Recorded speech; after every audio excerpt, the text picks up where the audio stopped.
सभी को जय हिंद। कैसे हैं आप लोग। पिछले क्लास में हम लोगों ने हिंदी एमजेसी 9 के यूनिट 1 को पढ़ लिया था। आज के इस क्लास में हम लोग उसी का क्वेश्चन आंसर करने वाले हैं। तो हमारा टॉपिक था उपन्यास की अवधारणा और हिंदी उपन्यासों का विकास क्रम। देखिए, इसमें जो महत्वपूर्ण सब प्रश्न हैं जो कि एग्ज़ाम के दृष्टि से हम लोग उसी को कवर करने वाले हैं, देखने वाले हैं। जैसे कि आप लोग देख सकते हैं, पहला आपका क्वेश्चन है, उपन्यास की परिभाषा देते हुए उसके प्रमुख तत्वों का विस्तार से वर्णन कीजिए। तो इस टाइप का आपका प्रश्न पूछा जाएगा। इसका हम लोग आंसर देखेंगे आगे, बहुत ही सरल रूप से, सरल भाषा में। ठीक है।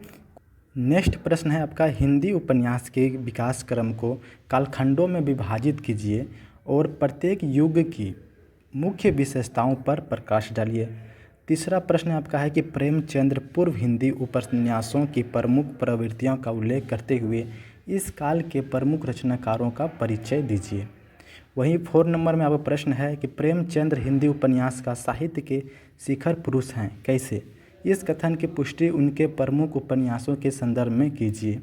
वहीं 5 नंबर में आपका है कि प्रेमचंदोत्तर हिंदी उपन्यासों की विभिन्न धाराओं जैसे मनोवैज्ञानिक, प्रगतिवादी, ऐतिहासिक आदि का संक्षिप्त वर्णन कीजिए। कुछ इस प्रकार आपका प्रश्न है जो कि हम लोग आगे देखने वाले हैं इस वीडियो में। ठीक है। देखिए, नेक्स्ट आपका प्रश्न जैसे कि 6 नंबर देखते हैं। तो जैसे कि आंचलिक उपन्यासों से आप क्या समझते हैं। फणीश्वर नाथ रेणु ने मैले आंचल के आधार पर इसकी विशेषताएं बताएं। वहीं आपका हिंदी के मनोवैज्ञानिक उपन्यासों के विकास में जैनेंद्र अगें और इलाचंद्र जोशी के योगदानों का मूल्यांकन कीजिए। ठीक है। नेक्स्ट है आपका कि स्वतंत्रता यानी कि आज़ादी के बाद हिंदी उपन्यासों में चित्रित प्रमुख समस्याओं जैसे महानगरीय बोध, स्त्री विषर्म, दलित विषर्म एक पर निबंध लिखिए, या फिर ये सब क्या हैं इनके बारे में हम लोग देखेंगे। ठीक है। वहीं आपका है हिंदी के ऐतिहासिक उपन्यासों की परंपरा और विकास पर प्रकाश डालिए। और नेक्स्ट आपका कि आधुनिक हिंदी उपन्यासों की नई प्रवृत्तियाँ और शिल्पगत प्रयोगों की विवेचना करें। तो ये आपका टॉप 10 प्रश्न है जो कि इसी में से आपका एग्ज़ाम में आएगा। ठीक है। तो चलिए एक एक करके हम लोग देखते हैं इसका आंसर को। पहले एमसीक्यू को देख लेते हैं, जो कि कुछ 10 एमसीक्यू जो कि मोस्ट इम्पॉर्टेंट सब है जो कि आपके एग्ज़ाम की दृष्टि से, क्योंकि हमारे एग्ज़ाम में जो कि 10 ऑब्जेक्टिव टाइप का प्रश्न भी पूछा जाता है। ठीक है। तो चलिए इसको पहले कर लेते हैं। जैसे कि आपका पहला प्रश्न है कि हिंदी का प्रथम मौलिक उपन्यास किसे माना जाता है। तो आप लोगों ने पढ़ा होगा, पिछले क्लास में भी पढ़े थे कि जो हिंदी का जो प्रथम मौलिक उपन्यास है वो आपका है परीक्षा गुरु हैं। ठीक है। परीक्षा गुरु के लेखक कौन है, तो लाला श्रीनिवास दास, जो कि 1882 ईस्वी में लिखा गया था। ठीक है। नेक्स्ट है आपका उपन्यास शब्द का शाब्दिक अर्थ क्या है। निकट रखी हुई वस्तु, या फिर कल्पना की दुनिया, या प्राचीन कथा, या फिर दूर की कथा। तो ये सब आपका मोस्ट इम्पॉर्टेंट है एग्ज़ाम की दृष्टि से। आप लोग इसे रट लीजिए, याद कर लीजिए। यही सब आपका प्रश्न पूछा जाएगा एग्ज़ाम में, एमसीक्यू में। ठीक है। तो इसका जो राइट आंसर होगा ऑप्शन नंबर क हो जाएगा, यानी कि निकट रखी हुई वस्तु। उपन्यास का शाब्दिक अर्थ होता है निकट रखी हुई वस्तु। ठीक है। देखिए नेक्स्ट, हिंदी उपन्यास के इतिहासकार को किस लेखक के नाम पर विभाजित किया गया है। यानी जो हिंदी का जो उपन्यास है ना, उसका इतिहास किस लेखक के नाम पर विभाजित किया गया है। तो ये आपका किया गया प्रेमचंद्र के नाम पर। ठीक है। प्रेमचंद्र के नाम पर। यह भी आप लोग आगे पढ़ेंगे सब्जेक्टिव क्वेश्चन में। ठीक है। देखिए नेक्स्ट है तिलिस्मी यारी उपन्यासों के प्रवर्तक कौन है। तिलिस्मी यारी जो उपन्यास है इसके प्रवर्तक हो जाएंगे आपका, वो आपका हो जाएगा देवकी नंदन खत्री। ठीक है। देवकी नंदन खत्री, ऑप्शन नंबर आपका ख हो जाएगा, बिल्कुल राइट आंसर। देखिए नेक्स्ट है प्रेमचंद्र का वह उपन्यास कौन सा है जिसे कृषक जीवन का महाकाव्य कहा जाता है। ये मोस्ट इम्पोर्टेंट है आपका कि प्रेमचंद्र का वह उपन्यास कौन सा है जिसे कृषक यानी किसानों का जीवन का महाकाव्य कहा जाता है। तो आपका जो राइट आंसर हो जाएगा ऑप्शन नंबर घ हो जाएगा, यानी कि गोदान हो जाएगा। ठीक है। गोदान, ऑप्शन नंबर घ। चलिए नेक्स्ट देखते हैं, हिंदी में जासूसी उपन्यासों का श्री गणेश करने का श्रेय किसे जाता है। यानी या फिर आपको कह सकते हैं कि उपन्यासी जो जासूसी उपन्यासों का पितामह किसे कहा जाता है, इस प्रकार भी आपसे पूछ सकता है। ठीक है। तो इसका जो करेक्ट आंसर हो जाएगा ऑप्शन नंबर ख हो जाएगा, गोपाल राम गहमरी। ठीक है। गोपाल राम गहमरी हो जाएगा आपका राइट आंसर, ऑप्शन नंबर ख। देखिए नेक्स्ट देखते हैं, शेखर एक जीवनी किस प्रकार का उपन्यास है। शेखर एक जीवनी किस प्रकार का उपन्यास है। तो आपका जो राइट आंसर होगा ऑप्शन नंबर ग हो जाएगा, मनोवैज्ञानिक। ठीक है, मनोवैज्ञानिक बिल्कुल आपका राइट हो जाएगा। ठीक है, तो ये सब आप लोग को याद कर लेना है। ठीक है, देखिए नेक्स्ट है, हिंदी का पहला आंचलिक उपन्यास किसे माना जाता है।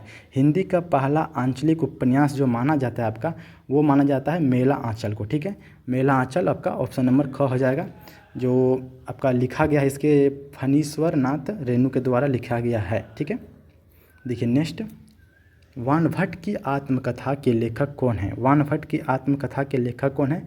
तो आपका जो राइट आंसर हो जाएगा ऑप्शन नंबर क हो जाएगा, हजारी प्रसाद द्विवेदी। ठीक है, देखिए नेक्स्ट, ऐतिहासिक उपन्यासों के लिए प्रसिद्ध लेखक कौन है। ऐतिहासिक उपन्यासों के लिए प्रसिद्ध लेखक आपका हो जाएगा वृंदावन लाल वर्मा। ठीक है, वृंदावन लाल वर्मा ऑप्शन नंबर ख हो जाएगा आपका बिल्कुल राइट। तो ये था आपका टॉप 10 MCQ प्रश्न, जो कि आपका एग्ज़ाम की दृष्टि से मोस्ट इम्पोर्टेंट था। तो आप लोग इसे रट लीजिएगा, याद कर लीजिएगा।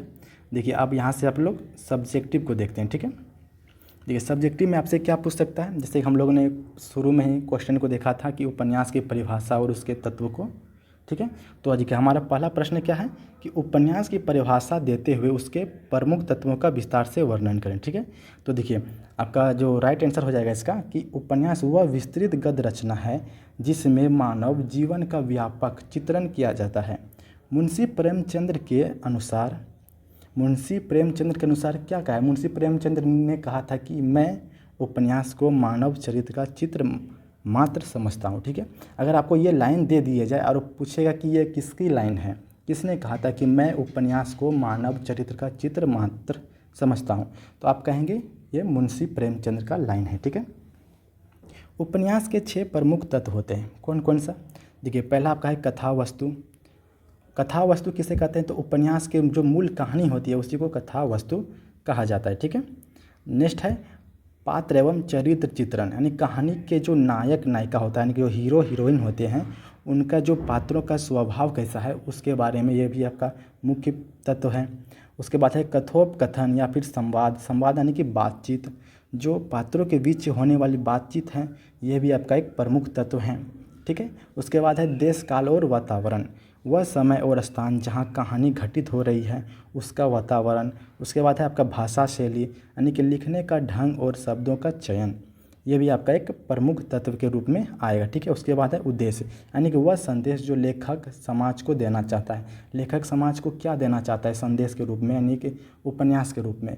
तो ये आपका 6 था आपका प्रमुख तत्व, जो आपको एग्ज़ाम के दृष्टि के लिए बहुत इंपॉर्टेंट है, आप लोग इसे याद कर सकते हैं। ठीक है, देखिए नेक्स्ट हमारा प्रश्न है 2 नंबर की, हिंदी उपन्यास का विकास क्रम। हिंदी उपन्यास के विकास क्रम को लिखें या फिर कालखंडों में विभाजित कीजिए। ठीक है, ये सब आपका प्रश्न पूछ सकता है। ठीक है, तो इसका उत्तर अब बहुत सरल भाषा में आपको लिखा गया, बहुत ही शॉर्ट तरीके से लिखा गया। आप चाहें तो इसे अपने भाषा में इसे बढ़ा के लिख सकते हैं। ठीक है, तो देखिए इसका आपका उत्तर हो जाएगा कि हिंदी उपन्यास के विकास को प्रेमचंद्र को केंद्र मानकर, ये हिंदी उपन्यास का जो विकास है ना वो प्रेमचंद्र को केंद्र मानकर 3 भागों में बांटा गया है। ठीक है, यानी किसके ऊपर बांटा गया, तो प्रेमचंद्र के केंद्र मानकर। पहला है कि प्रेमचंद्र पूर्ण युग, यानी कि प्रेमचंद्र के पहले का युग, जैसे कि 1882 से 1915 ईस्वी। ठीक है, 1882 में किसकी रचना हुई थी, तो आप याद रखेंगे परीक्षा गुरु की रचना हुई थी 1882 ईस्वी में। ठीक है, तो देखिए पहला जो है आपका पॉइंट है कि प्रेमचंद्र पूर्ण युग, यानी कि प्रेमचंद आने से प्रेमचंद्र के पहले का युग, जो कि 1882 से 1915 ईस्वी तक। ठीक है, इस काल में सुधारवादी, तिलस्मी, यारी और जासूसी उपन्यास लिखे जाते थे, जैसे कि परीक्षा गुरु, चंद्रकांता। ठीक है, तो इस प्रकार आपका एक पहला पॉइंट हो गया। दूसरा पॉइंट आपका प्रेमचंद्र युग, यानी जब प्रेमचंद्र थे, यानी 1915 से 1936 के बीच, इसे हिंदी उपन्यास का स्वर्ण युग कहते हैं। आपसे यह प्रश्न पूछ सकते हैं कि हिंदी उपन्यास का स्वर्ण युग किसे कहते हैं, तो प्रेमचंद्र युग को कहते हैं, जो कि इसका समय है आपका 1915 से 1936 के बीच। ठीक है, इसमें आदर्श, मुख्य यथार्थवाद और सामाजिक समस्याओं को प्रमुखता मिली है। ठीक है, इस सब के बारे में भी हम लोग विस्तार से पढ़े हैं पिछले क्लास में। ठीक है, अगर आप नहीं देखे हैं तो जाके इसे देख सकते हैं, उसमें काफ़ी अच्छे से हम लोग पढ़े हैं। ठीक है, देखिए तीसरा पॉइंट आपका है प्रेमचंदोत्तर युग, यानी जो कि आपका 1936 से लेकर अब तक चल रहा है, ये आपका प्रेमचंदोत्तर युग है। इसमें मनोवैज्ञानिक, आंचलिक और आधुनिकतावाद उपन्यास लिखे गए हैं। ठीक है, तो ये आपका है इसका आंसर क्वेश्चन नंबर 2 का। तो चलिए 3 नंबर प्रश्न पे चलते हैं। तीसरा प्रश्न आपका प्रेमचंद्र पूर्व हिंदी उपन्यास की प्रवृत्तियाँ। प्रेमचंद्र पूर्व हिंदी उपन्यास की प्रमुख प्रवृत्तियाँ का उल्लेख करते हुए इस काल के प्रमुख रचनाकारों का परिचय कीजिए, ये हमारा प्रश्न था। तो देखिए इसका आंसर हो जाएगा इस काल के उपन्यास शुरुआती दौर के थे, इसकी मुख्य विशेषताएं क्या थी। देखिए प्रेमचंद के जो पूर्व हिंदी उपन्यास की प्रवृत्तियां देखेंगे तो पहला आपका इसमें था कि मनोरंजन पे लिखा जाता था, सुधारवाद, उसके बाद प्रमुख लेखक पर। ठीक है, तो देखिए मनोरंजन पे क्या होता था कि पाठकों को लुभाने के लिए तिलिस्मी और जासूसी का सहारा लिया जाता था। ठीक है, तिलिस्म और जासूसी का सहारा लिया जाता था, यानी मनोरंजन के अति के रूप में। ठीक है, उसके बाद आया कि सुधारवाद आया, जिसमें समाज की बुराइयों को दूर करने का प्रयास किया, जैसे कि परीक्षा गुरु में ये लिखा गया है कि मतलब समाज की बुराइयों को दूर करने के लिए प्रयास किया गया है परीक्षा गुरु में, और परीक्षा गुरु लिखा गया आपका 1882 ईस्वी में। ठीक है, देखिए फिर तीसरा पॉइंट आपका कि प्रमुख लेखक जैसे कि लाला श्रीनिवास दास, देवकी नंदन खत्री, जिसका लेख थी जो रचना है चंद्रकंता, और गोपाल राम गहमरी। ठीक है, जो कि जासूसी उपन्यास थे। ठीक है, तो ये सब आपका इम्पोर्टेंट है, आप चाहे तो इसी एक एक पॉइंट को आप अपने हिसाब से बढ़ा के लिख सकते हैं, बड़ा करके। ठीक है, तो चलिए नेक्स्ट प्रश्न पे चलते हैं। जैसे नेक्स्ट है आपका कि प्रेमचंद्र हिंदी उपन्यास के शिखर पुरुष थे, कैसे।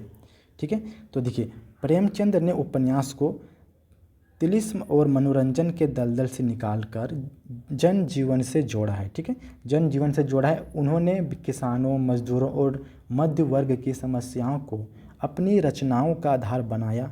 जैसे गोदान उनकी सर्वश्रेष्ठ कृति है, जिसमें उन्होंने भारतीय किसान की त्रासदी का सजीव वर्णन किया है, इसलिए उन्हें उपन्यास का सम्राट कहा जाता है। अगर आपसे ऑब्जेक्टिव में यह प्रश्न पूछेगा कि किसानों के लिए किसमें वर्णन किया गया या फिर किसानों का बाइबल किसे कहते हैं, ठीक है, तो आप कहेंगे किसको, गोदान को। ठीक है, और अगर पूछेगा कि उपन्यास का सम्राट किसे कहा जाता है, तो प्रेमचंद्र को कहा जाता है। ठीक है, देखिए नेक्स्ट प्रश्न, नेक्स्ट है कि प्रेमचंदोत्तर उपन्यास की धाराएं, इसमें क्या क्या थी। देखिए प्रेमचंद्र के बाद उपन्यास कई दिशाओं में बढ़ गई, जैसे कि यानी कि इसमें प्रश्न पूछ रहा है कि प्रेमचंदोत्तर यानी कि प्रेमचंद्र के बाद जो उपन्यास किस धाराएं में चल गए, कैसे कैसे बढ़ गया, ठीक, उसके बारे में लिखना है। तो इसका जो मेन टॉपिक है ना, आप लोग अगर टॉपिक याद रखेंगे तो आप अपने मन से बना के लिख सकते हैं, क्योंकि अगर चाहे तो हम इसको आपको 4 पन्ना 5 पन्ना में भी लिखा सकते हैं, लेकिन आपको इतना याद नहीं रहेगा, इसलिए आप टॉपिक को समझिए, पॉइंट को समझिए और अपने हिसाब से उसको बना के लिख सकते हैं। ठीक है, तो इसका आंसर हो जाएगा प्रेमचंद्र के बाद उपन्यास कई दिशाओं में बढ़ गया, जैसे मनोवैज्ञानिक धारा, जैसे जैनेंद्र और अज्ञे ने व्यक्तित्व के मन की उलझनों को लिखा। अगर आपसे प्रश्न पूछेगा कि जैनेंद्र और अज्ञे किस प्रकार के थी कवि थे, तो आप कहेंगे मनोवैज्ञानिक धारा के थे। ठीक है, उसके बाद है प्रगतिवादी, जो कि साम्यवादी भी कहते हैं इसको, धारा। ठीक है, तो इसमें आपका यशपाल हो गया, वर्ग संघर्ष और गरीबी को दिखाया गया है किसमें, प्रगतिवादी में। उसके बाद ऐतिहासिक धारा, जिसमें हजारी प्रसाद द्विवेदी आ गए, इतिहास को वर्तमान से जोड़ा गया है, किसने, हजारी प्रसाद द्विवेदी ने जोड़ा है। ठीक है, तो आप लोग इसे अपने हिसाब से इसको बढ़ा के भी लिख सकते हैं एक एक पॉइंट को। ठीक है, देखिए नेक्स्ट प्रश्न देखते हैं। नेक्स्ट है कि आंचलिक उपन्यास और मेला आंचल, ठीक है, जो कि किसके द्वारा लिखा गया, आप लोग कमेंट में बताइएगा। तो बता देते हैं आपको, जैसे फणीश्वर नाथ रेणु के द्वारा लिखा गया यह आपका उपन्यास है मेला आंचल। ठीक है, तो जब किसी उपन्यास में किसी विशेष क्षेत्र जैसे कि आंचल की भाषा, संस्कृति, रीति रिवाज और समस्याओं का प्रमुखता से वर्णन होता है तो उसे आंचलिक उपन्यास कहते हैं। ठीक है, समझ गए, यानी कि जब किसी उपन्यास में के विशेष क्षेत्र को भाषा, संस्कृति, रीति रिवाज और समस्याओं का प्रमुखता से वर्णन होता है तो उसे क्या कहते हैं, आंचलिक उपन्यास कहते हैं। जैसे कि मेला आंचल जो आपका है फणीश्वर नाथ रेणु, इसमें बिहार के पूर्णिया जिले के एक गांव की कथा है, इसमें आंचल स्वयं नायक बनकर उभरता है। ठीक है, आपसे यह भी पूछ सकता है कि जो कि मेला आंचल है ये किस जिले की मतलब कथा है, तो आप कहेंगे पूर्णिया का। ठीक है, और पूर्णिया का ही थे कौन, फणीश्वर नाथ रेणु थे। ठीक है, तो चलिए नेक्स्ट क्वेश्चन की ओर। देखिए 7 नंबर प्रश्न आपका है कि मनोवैज्ञानिक उपन्यासकार जैसे कि जैनेंद्र, अगेय और जोशी, ठीक है, इनके बारे में आपको लिखना है, ठीक है। तो कहेंगे इन लेखकों ने समाज के बजाय व्यक्तित्व के अचेतन मन पर ध्यान दिया, यानी कि व्यक्ति के अंदर वाला मन में ध्यान दिया है, ठीक है। जैसे जैनेंद्र की बात करें तो इन्होंने अपने जो उपन्यास है इसका, जैसे त्यागपत्र और परख में नैतिकता और मन के द्वंद्व को दिखाया गया है, ठीक है। तो हम लोग नेक्स्ट क्लास में देखेंगे त्यागपत्र, जो कि हमारा सब्जेक्ट का थी है, यानी कि हमारे ही टॉपिक में है, तो उसको भी पढ़ेंगे कैसे त्यागपत्र जो कि है उसको मतलब उसके बारे में हम लोग पढ़ेंगे, ठीक है। नेक्स्ट है आपका है अगेंजी, जो कि इसका प्रमुख रचना है शेखर, एक जीवनी है। जीवनी में व्यक्ति की स्वतंत्रता और विद्रोह को दर्शाया गया है। वहीं आपका इलाद्रेंद्र जोशी है, जो कि उन्होंने कुठावे और मानसिक रोगों को उपन्यासों का विषय बनाया है, ठीक है।